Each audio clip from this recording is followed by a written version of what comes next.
اور ان کی بڑی حفاظت کی جا رہی تاکہ وہ گل نہ جائیں. پہلے جو دیواریں نم ہوتی تھیں اس سے لگ کر کے جو گل جاتے تھے، اب ان کا بہت کیمیکلائز کر کے ان کو اور محفوظ کر رہے ہیں، زیادہ عمر ان کی بڑھ جائے، اور اب اس کو جدید تکنیک میں لایا جا رہا ہے. تو ہمارا یہ کام ہوتا تھا یا ہونا چاہیے کہ ہم مخطوطات کو بھی تلاش کریں. ہمارے جو مخطوطات رکے ہوئے ہیں، اور اس کا سبب کیا ہے، ان کو ہائی لائٹ کیا جائے. وجہ کیا ہے؟ وجہ یہ ہے کہ ہم ایک زمانے تک ولی اورنگ آبادی کو اردو کا پہلا شاعر یا اردو کا بابا آدم کہتے تھے. لمبے عرصے تک اردو شاعری کا بابا آدم کہا جاتا رہا. اور ان کی حالت کیا تھی؟ وہ جب 1119 میں جب یہاں پر آئے ہیں وہ دکن سے شمال، تو یہاں پر فارسی شاعری ہو رہی تھی اور سب لوگ فارسی میں شاعری کرتے تھے، حالانکہ اردو جانتے تھے. عوام الناس تو وہی بولی بولتے ہیں جو یا وہی سمجھتے ہیں جو ان کے خاندانوں میں گھروں میں بولی جاتی، وہ اردو تھی. اور جو ادبی لوگ تھے، جو ادیب تھے، ان کے وہ فارسی لکھتے تھے، فارسی بولتے تھے اور شاعری فارسی میں کرتے تھے. اگرچہ اردو جانتے تھے لیکن اردو کو پست معیار، جیسے ریختہ کہا گری پڑی زبان، جیسے اور دوسرے خراب الفاظ، برنش کہا وہ بھی گری پڑی زبان، پراکرت کہا وہ بھی گری پڑی زبان، ایسی ہمارے اردو کو بھی یہی سمجھا جاتا تھا. اور اس میں وہ اتفاق سے ولی صاحب شمالی ہندوستان میں آ گئے اور آ کر کے اپنی شاعری اپنا کلام لے کے آئے تھے. جب یہاں آئے تو رہنے لگے تو ایک دن ایسے ہی گھومنے کے لیے نکلے، جیسے دوسرے شہر کا آدمی اپنے اس شہر میں گھومتا ہے. ایک جگہ انہوں نے دیکھا کچھ لوگ جمع ہیں، 20-25-50 لوگ جمع ہیں. تو جیسے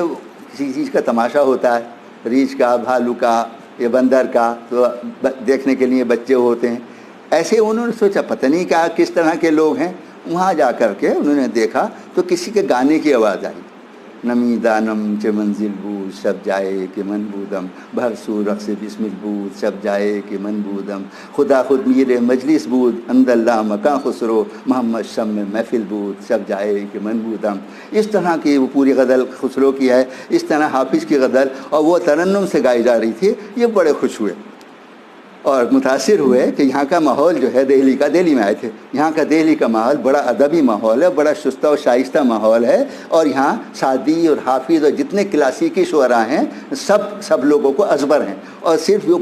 گانے والے ہی نہیں، پڑھنے والے نہیں، بلکہ سامعین جو ہیں وہ اس پہ سر ڈھونڈ رہے ہیں. اس کا مطلب سامعین جو ہیں وہ بہت اچھی فارسی جانتے ہیں. یہ سب سن کر کے اور وہ خیر رہنے لگے یہاں پر. یہاں مختلف لوگوں سے ملاقات ہوئی. ان مختلف لوگوں میں سے ایک بڑے بزرگ تھے جن کا نام آپ سب نے پڑھا ہے، میں صرف ریپیٹ کر رہا ہوں. ان کا نام تھا شاہ سعد اللہ گلشن. دہلی کے ایک بڑے شیخ تھے، ایک محدث تھے، ایک بزرگ تھے، لیکن صاحب ذوق آدمی تھے. ان کا جانا وہاں بھی ہوا. جب یہ وہاں گئے اور ان کو اپنا کلام سنایا اور اپنا کلام دکھایا تو انہوں نے کہا کہ بھائی ولی صاحب، آپ یہاں آئے ہیں اور یہاں والے فارسی میں لکھتے ہیں اور یہاں اتنے بہت سارے موضوعات بکھرے پڑے ہیں کہ اگر آپ ان کو اردو میں باندھ دیں تو آپ کا نام ہو جائے گا اور یہ چیزیں اردو کا خزانہ لبریز ہو جائے گا آپ کی شاعری سے، تو کچھ کیجئے. اب یہ سکتے میں آ گئے کہ یہاں والوں کو تو انہوں نے نصیحت کی نہیں، یا یہاں والے تو کرتے نہیں ہیں، اور میں باہر کا دکن کا آیا ہوا تو کتاب الحسن کا یا مصطفیٰ تیرا صفحہ دستہ، تیرے ابرو کے دو مصرے سو ان کا ابتدا دستہ. اب دستہ کے معنی کیا ہیں؟ یا پرت کی جو کنٹھا پہنے اس سے گھر بار کرنا کیا، ہوئی جو گن جو کوئی پی کی اس سے سنسار کرنا کیا. اب یہ سب چیزیں جو تھیں یہ ذرا سے الگ سے تھیں. اور اب وہ سخت والے اشعار نہیں سنا رہا ہوں میں، لیکن یہ ویسے والے ہیں جو آپ آسانی سے سمجھ سکتے ہیں، ورنہ بہت سخت بھی کٹھور اور جٹل الفاظ بھی میرے پاس موجود ہیں اشعار جو میں سنا سکتا ہوں. تو یہ اشعار وہ کہہ رہے تھے. اب وہاں رہتے رہتے انہوں نے اچھا اسی زمانے میں ایک غزل انہوں نے کہی جس میں ایک شعر یہ کہا، مفلسی سب بہار کھوتی ہے، مرد کا اعتبار کھوتی ہے. اب آپ یہ بتائیے کہ 1999 اور 2020 میں اگر کوئی یہ شعر کہتا ہے 2019 میں، تو یہ نہیں کہا جا سکتا کہ آؤٹ ڈیٹڈ شعر ہے یا آؤٹ ڈیٹڈ زبان ہے اس کی. بالکل یہ معلوم ہوگا کہ 2019 کی زبان ہے، 2019 کا لہجہ ہے کہ جو شخص افلاس کا مارا ہوتا ہے اور کمزوری اور غربت اور افلاس اتنے زیادہ اس کے آ جاتے ہیں کہ کوئی کمانے کا ذریعہ نہیں ہوتا، کوئی مدد کا ذریعہ نہیں ہوتا، تو پھر وہ کیا کرتا ہے، چاہے کتنا ہی بڑا ہو، کتنا ہی اچھا ہو، خاندانی ہو، لیکن 2 دن 3 دن 4 دن تک یہ بھوکا رہے گا، فاقے سے رہے گا، اس کے بعد تو کہیں نہ کہیں کچھ کرے گا۔ تو چاہے کچھ بھی کرے تو وہ اپنی شخصیت کو مست کرے، کچھ کرے پیٹ بھرنے کے خاطر۔ تو یہ مفلسی جو ہے انسان کو تباہ کر ساری بہار کھو دیتی ہے، شخصیت کو جو بلندی جو عظمت ہے اس سب کو مفلسی جو ہے تباہ کر دیتی ہے۔ مفلسی سب بہار کھوتی ہے، مرد کا اعتبار کھوتی ہے۔ مرد کا مطلب مرد عورت نہیں ہے، مرد کا مطلب انسان کی شخصیت اور جو عظمت ہے وہ ڈیمیج ہو جاتی ہے، وہ رہتی نہیں۔ اگر پیسہ اتنا ختم ہو جائے کہ آدمی کو کئی وقت کھانے کو نہیں ملے، گھر میں سونے کو نہیں ملے، رہنے کو نہیں ملے، تو کیا کرے گا؟ پھر چوری کرے گا اور کچھ کرے گا، اس طرح کے ذریعہ اختیار کرے گا۔ تو یہ 1133 میں 1119 کا یہ شعر ہے اور آج 1440 چل رہی ہے، تو 250 سال پرانا شعر آج کا شعر ہے۔ چاہے موضوع کے اعتبار سے لے لیجئے، میٹر کے اعتبار سے لے لیجئے، زبان کے اعتبار سے لے لیجئے، پیشکش کے اعتبار سے لے لیجئے، اتنا اپڈیٹ شاعر تھا وہ آج کے حساب سے ہمارے۔ تو اب ہمارے ولی صاحب جو ہیں وہ دکن سے آئے تھے اور اتنی عمدہ شاعری کرتے ہوئے آئے تھے، اور شاہ سعد اللہ گلشن کی تجویز نے اور انہوں نے اور ان کے جلتے پہ گویا آگ لگا دی، یعنی ان کو اور زیادہ ورگلا دیا کہ یہ تو بڑی اچھی بات کر رہے ہیں۔ خیر وہ کو 2 سال تقریباً رہے، اور اس کے بعد جانے کے زمانے 1 آدھ مہینہ جب رہ گیا تو انہوں نے ایک جگہ دیکھا کہ ایک مجمع جمع ہے، تو سوچے میں دیکھوں بھائی آج کون سی غزل خسرو کی یا کس کی گائی جا رہی ہے، غزلیں ہو رہی تھی۔ اب جو وہاں پہنچے اس مجمع میں، مجمع زیادہ بڑا تھا پہلے سے، اب جو پہنچے تو وہ غزل خود ولی صاحب کی گائی جا رہی تھی۔ تو ولی کے غیر ملک میں، ملک کہلاتا تھا یہ، دکن ملک کا لگتا ہے، ہندوستان ملک کا لگتا ہے یہ شمال کا، اور ولی کی اتنی مقبولیت ہو گئی تھی کہ سعدی اور حافظ کی طرح سے ولی کی غزلیں گائی جانے لگی تھی، اور ولی کی اردو غزلیں گائی جانے لگی تھی۔ اتنی بڑی مقبولیت ہو گئی تھی اس زمانے میں ولی کی۔ تو ولی جو اردو شاعری کے بابا آدم کہے جاتے تھے، اور یہ صورتحال تھی ان کے مقبولیت کی۔ جب وہ یہاں سے واپس جاتے ہیں، پھر اس کے بعد انہوں نے وہاں سے دیوان بھیجا کچھ موڈیفائی کر کے، لیکن اب یہ ہوا لوگوں کو، یہاں والوں کو، کہ بھائی یہ اتنا بڑا امرؤ القیس کے بارے میں آپ بہت سے لوگ جانتے ہیں کہ عربی کا شاعر ہے، عہد جاہلیت کا شاعر ہے، اس میں نابغہ زبیانی اور عاشا اور یہ سب لوگ بھی ہیں، لیکن امرؤ القیس حضور پاک صلی اللہ علیہ وسلم سے 50 سال پہلے، تقریباً 50 سال پہلے کے شعراء میں سے سب سے سینئر شاعر ہے، اور اس کی شاعری جو ہے، اس کے 63-64 اشعار ہیں اس میں قصیدے میں، اس کی شاعری نہایت رواں، نہایت مدلل اور نہایت شاندار والی شاعری، ثنائے و بدائے کے اعتبار سے، پیشکش کے اعتبار سے، زبان کے اعتبار سے۔ اب یہ بتائیے کہ پہلا شاعر اتنا اچھا شاعر ہو ہی نہیں سکتا کہ جو سب سے زیادہ افضل اور عمدہ ہو جائے۔ اس کا مطلب یہ ہے کہ وہ یقیناً بڑا شاعر ہے، سب سے بڑا شاعر ہے، جن نام میں نے لیے اس کے علاوہ بھی ہیں سب معلقات والے کا نام، لیکن اس سے پہلے بھی شاعر ضرور رہے ہوں گے جن کا کلام ہمیں نہیں مل رہا۔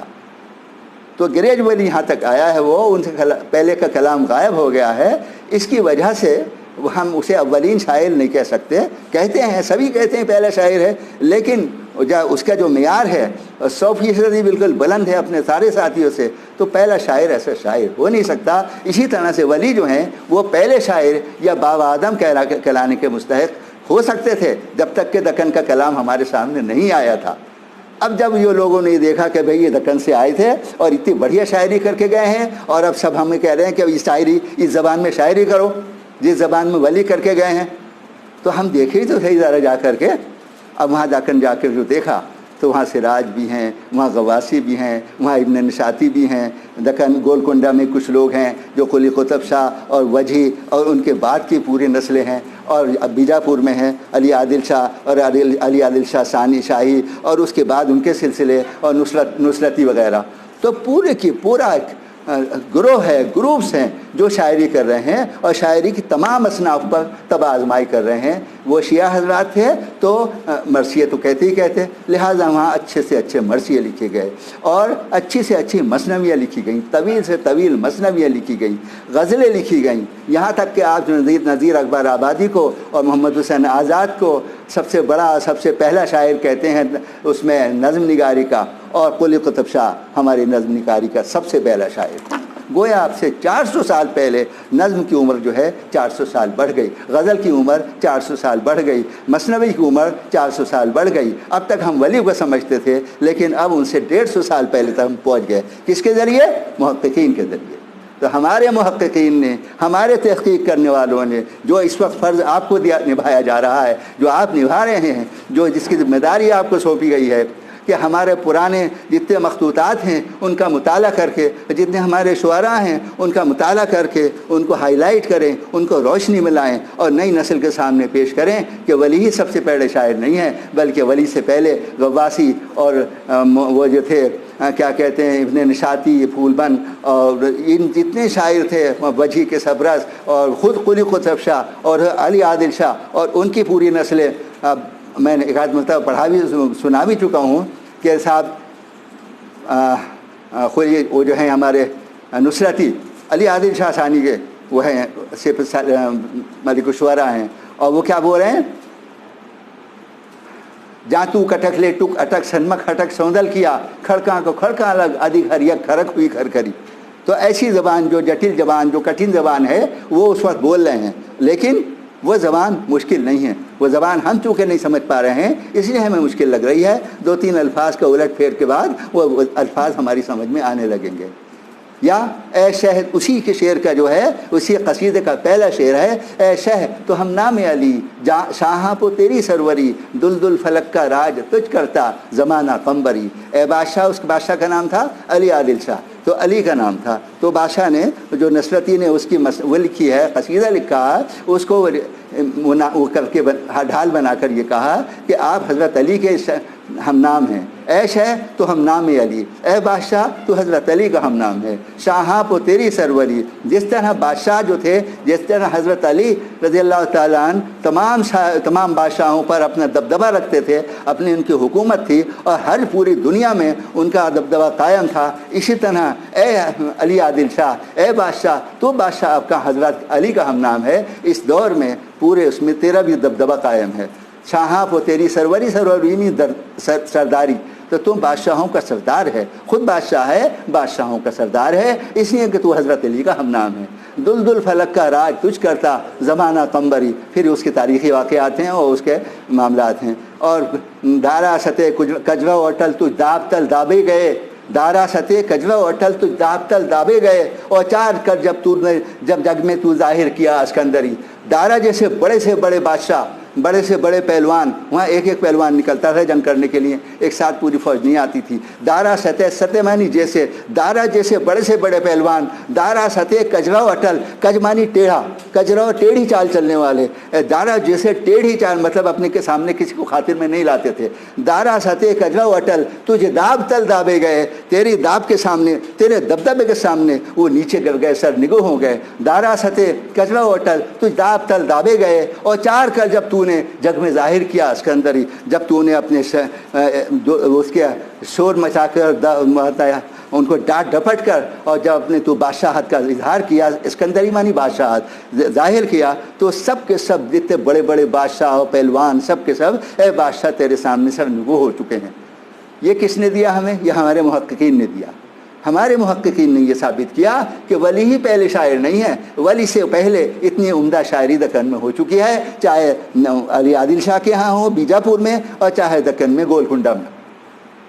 تو یہ کام کس نے کیا؟ یہ آپ لوگوں نے کیا، آپ کے بڑوں نے کیا، آپ کے محققین نے کیا۔ ان کا نام کیا ہے؟ مولوی عبدالحق،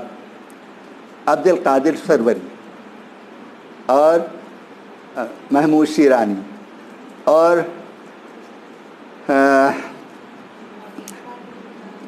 کون؟ نہیں، قاضی عبدالود بعد میں آئے، اور صاحب یہ 3 4 5 نام ہیں اس زمانے کے جو سن 1902 3 4 سے لے کے 10 تک، شمس اللہ قادری، ان 10 تک انہوں نے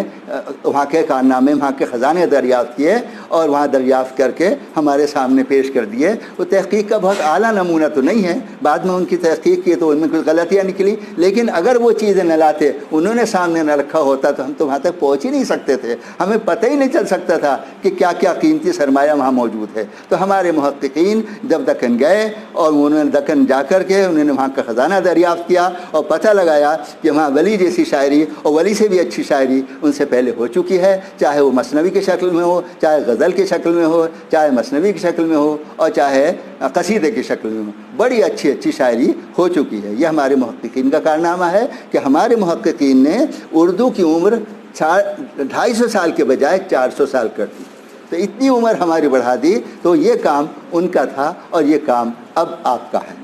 اب اس وقت جو مخطوطات یہاں موجود ہیں، میں ابتدائی چیزوں پر نہیں جا رہا ہوں، آپ کو سب چیزیں بتا دی ہوں گی، تحقیق کسے کہتے ہیں، تحقیق کی تعریف، پھر میں کتابیں بھی لایا تھا، رشید حسن خان کی کتاب، ان کی کتاب، 2-4 کتابیں اور رکھی ہوئی ہیں۔ البتہ وہ جو کام تھے جو کیے ہیں ان لوگوں نے، جو پرانے مخطوطات تھے، جو ہاتھ کے لکھے ہوئے کتابوں کو مخطوطہ کہتے ہیں، خط مخطوطہ ہاتھ کی لکھی ہوئی، وہ کتابیں ایک میرے پاس جو کتاب ہے یہ اب سے 700 سال پرانی کتاب ہے، سمجھ میں ہے، فارسی کی کتاب ہے، ایک بہت بڑے شاعر تھے صاحب، ان کا دیوان ہے، اس میں دیمک نے کاٹ رکھا ہے اور بہت ساری چیزیں غائب ہو گئی ہیں، لیکن یہ ہم اس پر تحقیق کر رہے ہیں، تحقیق کریں گے اور نئی شکل میں سامنے آئیں گی۔ اس کے حالات بہت خراب ہو گئے ہیں، کل کو ڈاکٹر آفتاب صاحب اور یہ آپ کے دوست سب نکال کے دکھائیں گے کہ اس میں کیا کیا چیزیں کٹ چکی ہیں، گل چکی ہیں، اور ہمارے محققوں کو کیا کرنا ہوتا ہے۔ کلیل و دمنہ ہے، اس کے اندر بھی بہت سے اوراق کٹ گئے ہیں اور دیمک نے کھا لیا ہے ان کو، تو یہ سب چیزیں سمجھ میں نہیں آ رہی ہیں، اور یہ تحقیق کے بعد سمجھ میں آئیں گی جب ہم دوسرا تیسرا نسخہ دریافت کریں گے۔ آپ کو نظر نہیں آئے گا آسانی سے، لیکن یہ ہر جگہ سے کٹا ہوا ہے۔ یہ جو آپ کو کالے کالے نشان دکھ رہے ہیں یہ کٹنگ کے نشان ہیں، یہ اوپر کا صفحہ نہیں ہے، اوپر کے صفحے سے 3-4 صفحوں تک ان کیڑوں نے کاٹ دیا ہے، تو 3-4-5 صفحے تک وہ الفاظ غائب ہو چکے ہیں جو لکھے ہوئے تھے۔ اب وہ محقق کہاں سے لائے گا؟ تو وہ تلاش کرے گا، اس کتاب کا تو غائب ہو گئے، اب اس نسخے کو دنیا میں دوسری جگہ تلاش کرے گا، سب جگہ۔ اگر کہیں بھی یہ نسخہ مل جاتا ہے تو اس کا مقابلہ کرے گا، موازنہ کرے گا، اور موازنہ کرنے کے بعد ان الفاظ کو، ان لفظوں کو، ان حرفوں کو جو اس میں سے اومٹ ہو گئے، نکل گئے، غائب ہو گئے، ان کو پھر اس میں پیش کرے گا۔ یا کوئی اور طریقہ ہوتا ہے، اس تصحیح کے کئی طریقے ہوتے ہیں، اس میں ایک طریقہ یہ ہوتا ہے کہ وہیں رکھ دیا جائے جہاں گیپ ہو گیا ہے، دوسرا طریقہ یہ ہوتا ہے کہ حواشی میں رکھ دیا جائے۔ نیچے میں نے ایم اے والوں کو پڑھا چکا ہوں، اس لیے ان کو دہرانا نہیں چاہتا کہ حاشیہ جو ہے، اختلاف نسخ جو ہے، تو اس میں نیچے رکھا جاتا ہے بعض چیزوں کو وہیں رکھ دیا جاتا ہے اور بدل کر لیا جاتا ہے۔ تو بہرحال یہ کام یہ محققین کا کام ہے، اور یہ مخطوطہ ہے، جو ہاتھ کی لکھی ہوئی چیزیں ہیں انہیں مخطوطہ کہتے ہیں۔ میرے پاس 22-23 مخطوطہ اس وقت ہیں جو اس حالت میں ہیں، اور اس پہ کام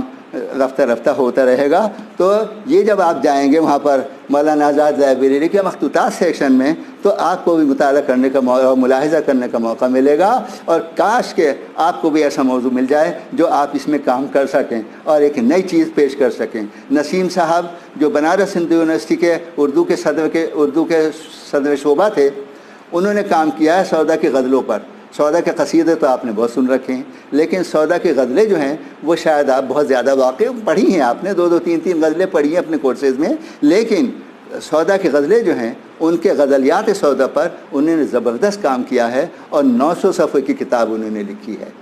تو کلام تو سودا کا ہی رہا، جو اصل کلام جو ہے وہ تو 150 صفحے میں آ گیا، باقی اس کی تفصیلات اور اس کے متعلقات اور اس کا مقدمہ اور اس کی تعلیقات اور اس کے حواشی، اس کے اختلاف نسخ اور اس کی جو اور چیزیں ہیں فرہنگ وغیرہ، وہ سب انہوں نے تیار کر کے 600 صفحے، تقریباً 600 صفحوں میں وہ کتاب تیار ہو کے آئی ہے، اور پھر سودا کی رہی ہے، نسیم صاحب کی نہیں ہو سکی۔ تو محقق کو کیا کرنا ہوتا؟ محقق کو جلد بازی کی ضرورت نہیں ہوتی، محقق کو اپنے نام پیش کرنے کی، اپنے نام کی ضرورت نہیں ہوتی کہ میرا نام ہائی لائٹ ہو، اسے کام کرنے کی ضرورت ہوتی ہے، جیسے مولوی عبدالحق نے کام کیا، محمود شیرانی نے کام کیا، محی الدین قادری زوڑ نے کام کیا، ایک اور نام رہ گیا تھا شوکت سبزواری، انہوں نے کام کیا، کتنے شمس اللہ قادری نے کام کیا، اس طرح کے کتنے ہمارے محققین ہیں جو دکن کا سرمایہ جو بالکل دم پڑا ہوا تھا، اور ایسے تھا کہ جو یہاں پڑھی بہت ساری کتابیں اور ان کو کوئی پوچھنے والا نہیں، کوئی پریشان حال نہیں ہے، ان میں سے وہ ایک ایک کر کے چن چن کے ان حضرات نے برسوں کی محنت کے بعد یہ کتابیں اکٹھا کی ہیں اور یہ ہمارے سامنے لا کر کے اور طبع کر کے شائع کی ہیں، کہ لکھوا کر کے چھپوا کر شائع کی ہیں۔ ان میں بھی جہاں سراخ رہ گئے، ان میں بھی جہاں الفاظ رہ گئے، ان کو انہوں نے وہیں چھوڑ دیا کہ اگلا جو محقق آئے گا وہ اس جگہ کو فل اپ کر لے گا۔ یہ خزانہ صرف یہی نہیں ہے، ہو سکتا ہے انڈیا آفس لائبریری میں ہو جو یا برٹش میوزیم میں ہو جو انگلینڈ والے لے گئے ہم سے چھین کے، وہ ہمارا پیسہ دولت کوہ نور ہیرا ہی نہیں لے گئے ہیں، ہمارے علمی خزانے بھی لے گئے ہیں۔ وہ خالص علمی لوگ تھے، انگریز کے لوگ، وہ ہم سے بہت کچھ لے گئے ہیں اور انہوں نے وہاں جا کے محفوظ رکھ لیا۔ ہم نے اپنے پردادا کی چیزوں کو گلا دیا ہے، سمجھے، اور کوڑے میں ڈال دیا، ارے کون پڑھے گا ان کو۔ اور انہوں نے جبکہ اردو نہیں جانتے وہ لوگ، اردو ان کا خزانہ نہیں ہے، مشرقیات ان کا سرمایہ نہیں ہے، سمجھ گئے، اس کے باوجود انہوں نے اکٹھا کیا، جمع کیا اور ہمارے لیے محفوظ کر دیا۔ ہمارے مختار الدین آرزو صاحب، ہمارے کتنے بڑے بڑے پروفیسر، سینئر اساتذہ وہاں گئے انگلینڈ میں اور ان برٹش میوزیم اور انڈیا آفس لائبریری کے لائبریریوں سے استفادہ کیا اور نئی نئی چیزیں نکال کر کے لائے ہیں، دیوان فائز وغیرہ 700-800 سال پرانی چیزیں۔ تو یہ سب ان بزرگوں نے کارنامے انجام دیے ہیں، ان کے نام اب نہیں، مسعود حسن رضوی ادیب ہیں، فلاں ہیں، جتنے بڑے بڑے لوگ ہیں۔ اور پھر اس کے بعد یہ جو نام بتا رہے تھے، قاضی عبدالودود، امتیاز علی شاہ عرشی اور پھر محمود شیرانی، یہ سب لوگ بڑے بڑے لوگ ہیں۔ ان کے بعد کی نسلوں میں رشید حسن خان وغیرہ ہیں، پھر اس کے بعد ہمارے پروفیسر ظفر احمد صدیقی اور ہمارے ڈپارٹمنٹ کے اور بہت سے لوگ۔ تو یہ کام چلتا چلا آ رہا ہے، بہتا ہوا دریا ہے جو حضرات کر رہے ہیں، انجام دے رہے ہیں۔ یہ چھوٹا موٹا کام نہیں ہے، انہوں نے آنکھیں تک اپنی خراب کر رکھی ہیں، لیکن ایک علمی کام ہے، بڑا کام ہے، زبردست کام ہے، اس کو انجام دے رہے ہیں اور انہیں کوئی ظاہری مادی فائدہ نہیں پہنچ رہا۔ جو پروفیسر ہونا تھا وہ ہو چکے، اب کوئی اور ترقی نہیں ہو رہی، لیکن علم دوستی کے خاطر سے اور آپ کو اور نئی نسلوں کو علم صحیح انداز میں پہنچ جائے، اس کے خاطر سے یہ کوششوں میں لگے ہوئے ہیں اب بھی۔ اور ابھی ان کے بیگم بتا رہی تھی ظفر صاحب کی کہ انہیں فرصت ہی نہیں گھر کے لیے وقت دینے کی، 12 گھنٹے 14 گھنٹے 16 گھنٹے وہ اسی میں مصروف کار ہیں۔ تو یہ ہوتا اصل محقق۔ اور ہمارے دوسرے نو لوگ بھی، نوجوان لوگ جو اب بھی وہ بھی بوڑھے ہو چلے ہیں، ان سب نے بڑے تحقیقی کام، جیسے ہمارے شہاب الدین ثاقب صاحب ہیں یا ہمارے قمر الہدیٰ فریدی صاحب ہیں یا اور بعض لوگ ہیں، وہ اپنے کام کر رہے ہیں، ان کام کی دھن میں لگے رہتے ہیں۔ یہ سب محققین ہیں، یہ سب ہمارے لیے مشعل راہ ہیں، ہمیں راستہ دکھا رہے ہیں۔ تو چاہے تحقیق ہو اور چاہے تدوین ہو، ان دونوں راستوں سے یہ لوگ بڑے بڑے کارنامے انجام دے رہے ہیں۔ بس چھوٹا سا مطلب میں تحقیق اور تدوین کا فرق بتانا چاہتا ہوں، لوگوں کو میں بتا چکا ہوں اپنے بچوں کو، لیکن پھر یاد آ جائے گا کہ تحقیق ایک بہت بڑا دائرہ ہے۔ جیسے یہ پورا ابن سینا اکیڈمی جو ہے، تو یہ پورا کمپلیکس ہے اور اس میں ایک حال یہ ہے اور ایک برابر والا حال ہے اور ایک اس سے اوپر حال ہے، سمجھ رہے ہیں؟ ان حکیم صاحب نے جو کارنامے انجام دیے ہیں، اپنی زندگی کے 40 سال تو مسلسل اسی میں لگے ہو گئے، اور ہمارے ان کو کیا مل رہا؟ جو کچھ مل رہا تھا مل گیا۔ اپنی اگلی نسل کے لیے انہوں نے ایسے اچھے انتظامات کر دیے ہیں کہ یہاں بیٹھ کے ریسرچر آتے ہیں، ریسرچ کرتے ہیں، وہ ان کا اپنا گائیڈ ہونے کے باوجود انہیں گائیڈ کرتے ہیں، اور پھر جو مسئلہ ہوتا ہے وہ ان کی مدد کرتے ہیں۔ حکیم صاحب اس عمر میں 80-85 سال کی عمر میں، اور جو اپنی کمزور بہت ہو گئے، اس سب کے باوجود ایسے جید عالم، ایسے زبردست شخصیت کے مالک ہیں کہ نہ صرف یہ کہ انہوں نے اس کا انتظام کیا ہے یہاں بیٹھنے کا آپ کے اور یہاں تقریر کرنے کا، کرانے کا، بلکہ ان کے ہاں جو میوزیم ہے وہ آپ شاید ابھی دیکھیں گے جا کر کے، دیکھا ہوگا، وہ جو وزٹ کے لیے آپ لوگ آئے ہوں گے تو آپ نے دیکھا ہوگا، وہ ہیں، کتابیں ہیں، لائبریری ہے، پیچھے لائبریری ہے، بڑا زبردست کام۔ تو ہر آدمی اپنی اپنی سطح سے، جو اتنے بڑے لوگ ہوتے ہیں، قاضی عبدالودود کا نام لیا ہے، امتیاز علی خان عرشی صاحب کا نام لیا ہے، بڑے بڑے لوگ اپنی اپنی سطح سے کام کر رہے ہیں، جو کام کر کے گزر جاتے ہیں۔ یاد رکھیے کہ جو پیڑ بوتا ہے وہ پھل نہیں کھاتا، پھل کھاتی ہے اس کی اولاد، اس کے پوتے، سمجھ میں؟ تو یہ حضرات جو پیڑ بو گئے، جو درخت بو گئے، اس میں سے پھل جو نکلیں گے وہ آئندہ نسلیں کھائیں گی، اور آئندہ نسلیں آئندہ نسلوں کے لیے چھوڑ کے چلی جائیں گی۔ تو یہ کام جو ہے تحقیق کا یہ کارواں، تحقیق کا یہ دریا، یہ بہہ رہا ہے، بہتا رہے گا، اور آپ اگر اس میں مدد کریں گے، یہ نوجوان جو ٹیلنٹ ہے یہ مدد کرے گا، تو یہ سب لوگ آگے بڑھیں گے، اور ہمارے یہاں جو مخطوطات موجود ہیں ان مخطوطات میں زیادہ سے زیادہ ان کو روشنی میں لائیں گے، اور ان کی اہمیت اور وقت کو بتائیں گے کہ اس وقت بھی ہمارے ہاں اتنا قیمتی سرمایہ ہے جو میں نے کرٹیل کر دی ہیں، تاکہ اصولی باتیں نہ ہوں۔ اصولی باتیں سب آپ نے سن لی ہوں گی، لیکن پریکٹیکل باتیں میں نے کی ہیں، اور تحقیق تو بڑا کام ہوا۔ تدوین ایک کتاب سے متعلق ہوتا ہے کہ ایک کتاب کی تدوین جو اصول ہوتے ہیں، منشاء مصنف کے ساتھ کام کرنے کو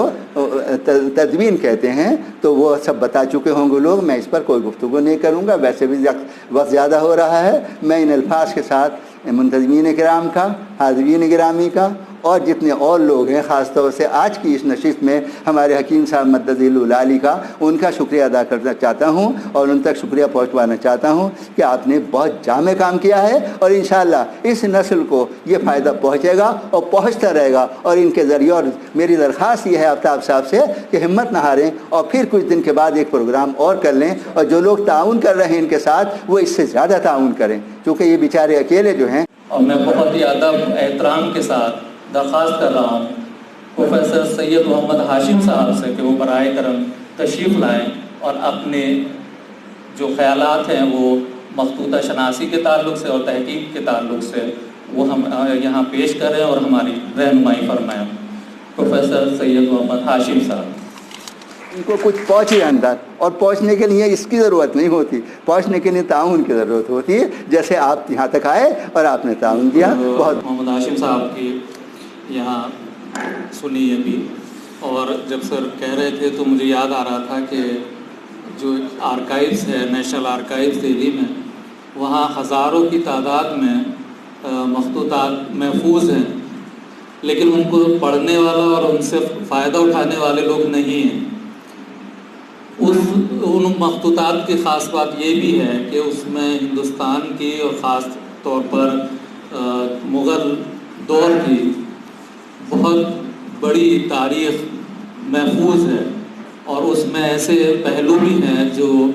ابھی شاید سامنے نہیں آئے، اور اگر ان کو سامنے لانا ہے تو یقیناً ان مخطوطات کا تدوین کا کام، ان سے فائدہ اٹھانے کا کام آپ سب کو ہی کرنا ہوگا، ہم سب کو کرنا ہوگا۔ اور اس طرف ایک بہترین رہنمائی پروفیسر سید محمد ہاشم صاحب نے فرمائی، اس کے لیے ہم ان کے بےحد شکر گزار ہیں۔ اور یہ ہمارے جو کنوینر ہیں آفتاب صاحب، آفتاب نجمی صاحب، ان کا بھی یہ خوشگوار فریضہ ہے کہ وہ برائے کرم یہاں تشریف لائیں اور پروفیسر سید محمد ہاشم صاحب کا باضابطہ شکریہ ادا کریں۔ جناب آفتاب نجمی صاحب۔ معزز سامعین، السلام علیکم۔ آپ نے اتنی جامع اور معنی گفتگو ابھی پروفیسر سید محمد ہاشم صاحب سے سنی۔ ایک اپنا بہت ہی قیمتی وقت انہوں نے، وہ ہر وقت مصروف رہتے ہیں، اور اس وقت بھی میں چونکہ ان کے ادارتی بورڈ فکر و نظر میں شامل ہوں، تو مجھے اندازہ ہے اس بات کا کہ وہ اس وقت بھی جو ہے کافی مصروف ہیں۔ فکر و نظر کا بھی تازہ شمارہ قریب آنے والا ہے، جو مشتاق احمد یوسفی نمبر ہے، تو اس کے لیے سر کافی 3-4 مہینے سے پہلے اس کی تیاری کر رہے تھے، اور بڑی محنت کے ساتھ انہوں نے یہ ابھی وہ پایہ تکمیل کو پہنچا ہے۔ اور اس وقت جو ہے وہ سر نے اپنی تمام تر مصروفیات میں سے اپنا ایک تھوڑا سا قیمتی وقت یہاں پر دیا۔ ہم اس کے لیے بے انتہا شکر گزار ہیں سر کے، اور آپ سبھی حضرات کا بھی بےحد شکریہ کہ آپ یہاں تشریف لائے وقت پر۔ ریسرچ اسکالر کی سب سے بڑی خوبی وہ یہی ہوتی ہے کہ وہ وقت پر پہنچے، وقت پر اپنے کام کو انجام دے، اور میں ہمیشہ اپنے ریسرچ اسکالر سے بھی اس بات کی کہتا بھی ہوں، اور یہ ان سے مستقل میرا اصرار بھی اس بات پر ہوتا ہے کہ وہ کبھی بھی کہیں پر بھی کسی بھی محفل میں اگر ہوں، شریک ہو رہے ہیں، اگر کوئی ان کو ذمہ داری دی جا رہی ہے، جب بھی نہیں دی جا رہی ہے، جب بھی وقت پر وقت مقررہ پر وہ ضرور تشریف لائیں۔ سر کو ہم نے 3:30 بجے کا دیکھ کے وقت دیا تھا، سر 3:25 پر یہاں موجود تھے۔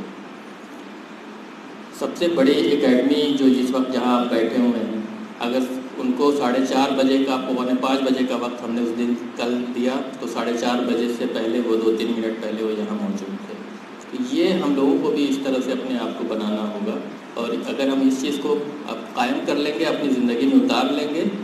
اس صلاحیت کو پیدا کر لیں گے، تو ہمارا اگلا جتنے بھی ہمارے اگلے مراحل ہیں، تحقیقی کے نہیں بلکہ میں محسوس کرتا ہوں کہ میں بھی آج جو کچھ ہوں اس میں ایک بڑا حصہ وقت کی پابندی کا ہے۔ پروفیسر ابوالکلام قاسمی صاحب میرے